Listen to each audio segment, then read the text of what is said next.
that will save you 10 cents on a pack of chips, save you a few pennies on a Christmas tree, but only after your Christmas tree is already up and decorated. You'll even save on Halloween costumes 2 months after Halloween. When it comes to supporting Canadians, what I want to know is, will Conservative MPs be allowed to offer a tax break to their constituents? I know their constituents want it. That's what we're hearing from everyone. You know what's cruel? The $250 check that's going out in spring, this Liberal government is excluding seniors, people living with disabilities, and people who just started working. What a slap in the face. Is the government's latest affordability measure headed for a fight in the House of Commons? To recap, the feds announced a $6.3 billion package last week, $1.6 billion for a 2-month GST holiday on a suite of items, everything from kids' clothes to, yes, a Christmas tree, and $4.7 billion to send $250 checks to workers who made less than $150,000 in 2023. Initially, the NDP supported that plan, painting a path to pass the government's proposal. But today, as you heard just there, the party's leader, Jagmeet Singh, said at this point he can only support the GST holiday. He wants the rebate checks extended to students and seniors who didn't work last year. Let's bring in the front bench to talk about that. Former senior advisor to the Liberal Ontario governments of Dalton McGuinty and Kathleen Wynne. Dan Moulton is here. He's now a partner with Crestview Strategy.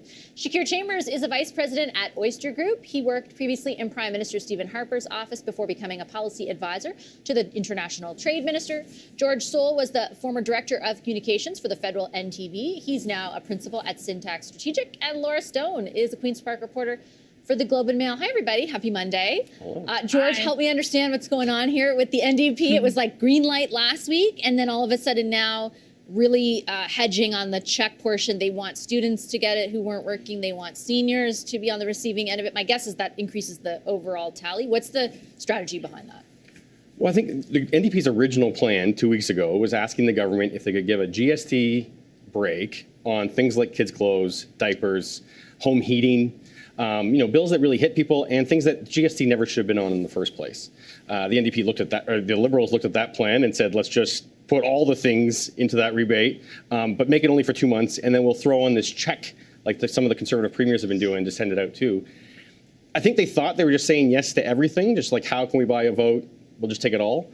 But there's a lack of thought to it, because what does 2 months do? And then as far as this check, you make this program, and yes, it's a whole lot of money going just in checks, and I would argue there's a lot of better ways to spend that money.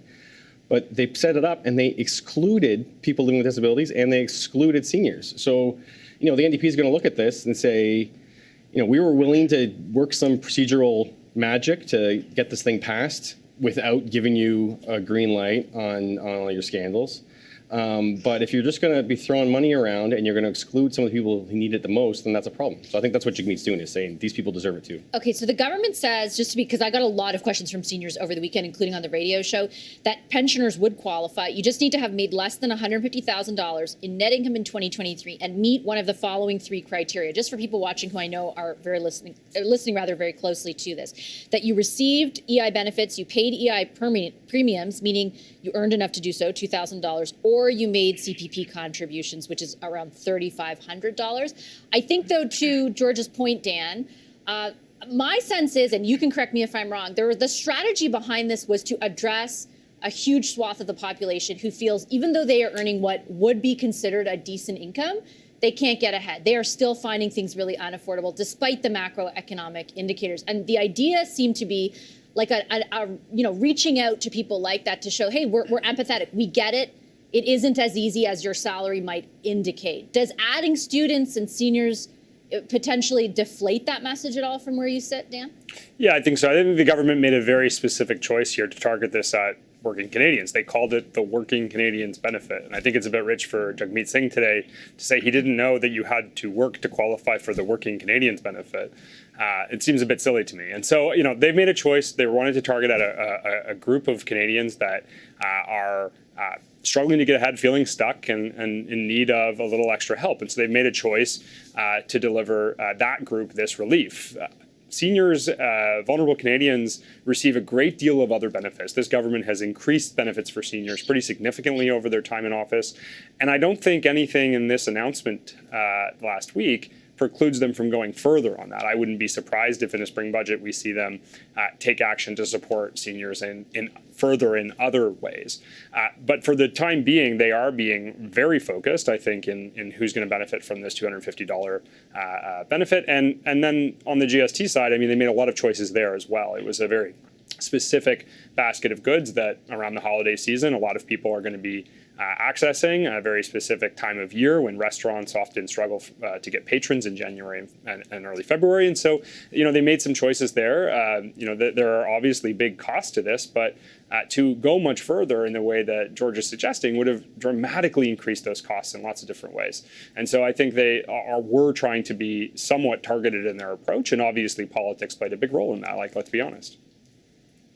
Although I will say that Minister Duclos on a few minutes ago, Shakir kind of left the door open to the possibility of doing what the NDP is asking, which, as Dan says, would certainly add something to the overall cost of the program. From where you sit, what position does this put the Conservatives in? I sort of get the sense they're sitting back right now and watching it all play out. But I do think ultimately, if they have to vote on this, I get their message around the carbon tax, but saying, voting against any kind of relief for Canadians, I feel like is a, political challenge for them. Yeah, I think the Liberals obviously with this are trying to box in the Conservatives, but it is hard to say how you would vote when you don't know the legislation, right? There likely are going to be changes given some of Singh's demands.